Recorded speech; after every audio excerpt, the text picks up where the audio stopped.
Guys, ito na yung tanim kong bougainvillea. Oh, ang dami na palang bulaklak.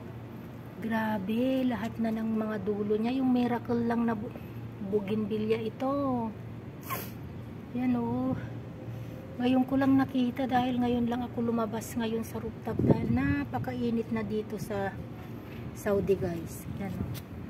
Dami oh. Iuwi ko ito sa Pilipinas. Tignan nyo guys, oh, meron pa dito. Lahat ito guys, iuwi ko sa Pilipinas.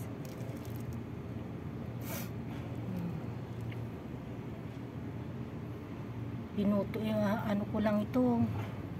Kinuha lang ng asawa ko dun sa mga nakita niya dyan sa daanan. Pinutol lang niya, tapos tinanim niya dito. Nabuhay niya guys, oh. Dami ng bulaklak. Meron pa akong grapes doon guys, oh. 2 puno. Oh. Grapes yan. Wala, ang dami guys, ang ganda. OMG.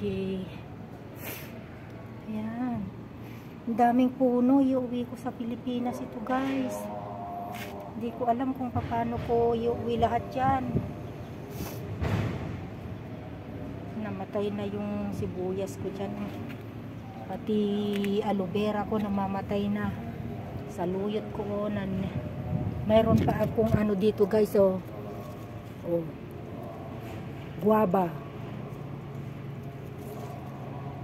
Nabuhay.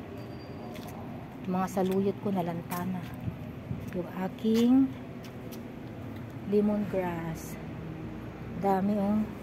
Yung malunggay ko namamatay. Mayroong buong ay mayroong bulak ay dahon na ito. Pero tignan nyo sa init ng panahon.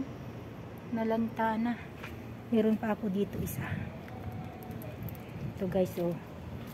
Oh, may dahon na rin. Kaso lang namamatay nga.